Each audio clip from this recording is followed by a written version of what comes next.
Okay, we are back, and it is Erev Shabbos Kodesh.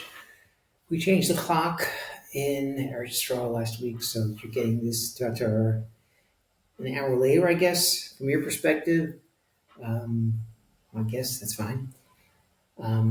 6 hour difference. So for us, we're freaking out because Shabbos was a bit earlier this week, but you're not freaking out as much. But here we are, be that as it may. So, Shabbos lech lecha, parshas lech lecha. Very exciting. My older son turning 30. This week, Rabbi's Parsha, lech lecha rolls around. Very exciting. Taught him most of the Parsha.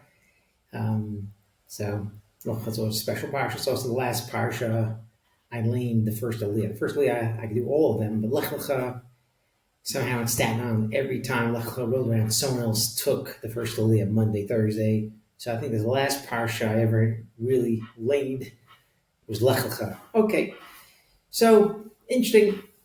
All the different tests of Abraham. Starts off supposed to leave his house, his place. And you think about it, why did he have to leave his house? Why does he leave his place? And you think about last week's parsha, Noah. Noah probably wanted to get out of his place. Noah had no people that were hanging around. No one liked him. They were hassling him for all these years. If anyone had to leave their place, it would be Noah. And the opposite happens to Noah. Noah has spent 120 years in one place building the teva. He couldn't go on the road. He couldn't go to another place. He had to stay with his people. And Abraham, the opposite.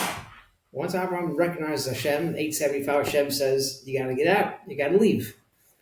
Which is, why couldn't Abraham be great? He was great.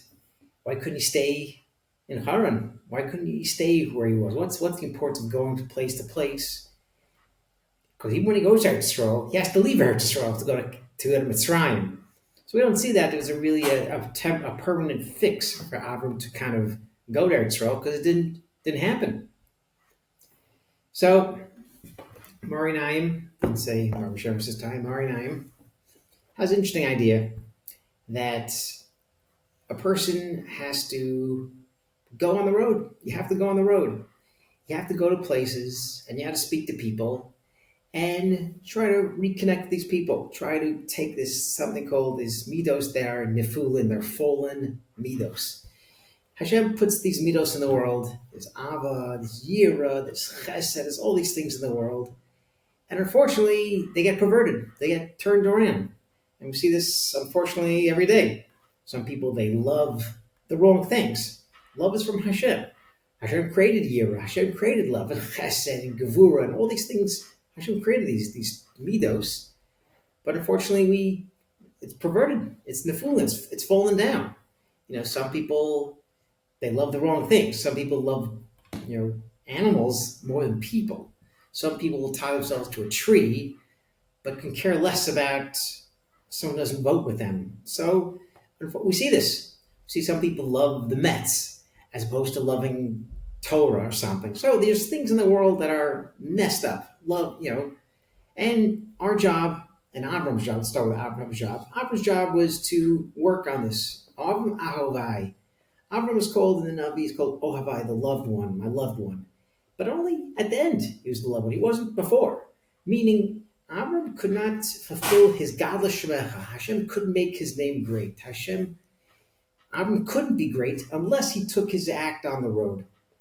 People could have come to him. People could learn Torah by him. But what Avram's job was supposed to do was spread the word of Chesed and Ava, and to tell people how to channel this love. And we see this because the first place he hits is Mitzrayim. Goes Eretz Yisrael, and Rav Ba'aretz, and Moranheim says, not Rav as in food, Rav as in Divrei Hashem. There's no, I think Hashem also says, there's no Divrei Hashem. There's nothing for him to do. So Avram picks up, goes to where the action was Mitzrayim. And Mitzrayim was the worst place. Nefulim Ma'od.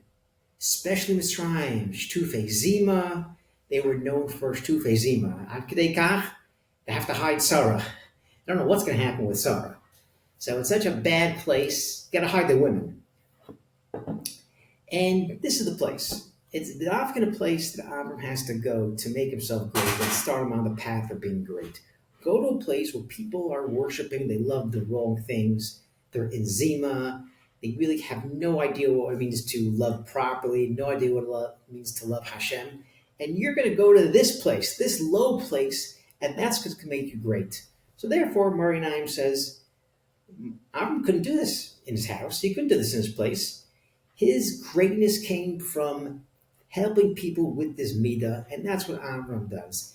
And Avram goes out of his way to be a Baal Chesed, and not just giving people stuff, money, or giving people things. It was literally in the desert, food, drink for free, and then telling them to thank Hashem. What's the point of that? Why is that important? Thank you, Abraham. I gotta go. Okay, goodbye. Here's 100 shekel. Goodbye. Abraham had to tell the people, this is not from me. This is from Hashem. And the people are supposed to understand this lesson and say, oh my gosh, this guy Abraham, instead of taking the credit, he's telling us to thank Hashem. This is a man. This is something to look up to. This is something. Instead of taking the credit, which most people would do, Avram's taking all my success, all my good things, channel it to God. And this is what Avram's supposed to do. Avram didn't teach them Gemara in the tent. Avram didn't teach them anything. Just the simple lesson of thanking Hashem for the little things, the big things, all from Hashem. That's the lesson that Avram was supposed to tell the people. And that's going to tie them this Ava. Now, instead of loving food and loving things, they're going to thank Hashem. Wow, this guy Avram is so rich, he thanks Hashem. I have to thank Hashem. I have to love Hashem.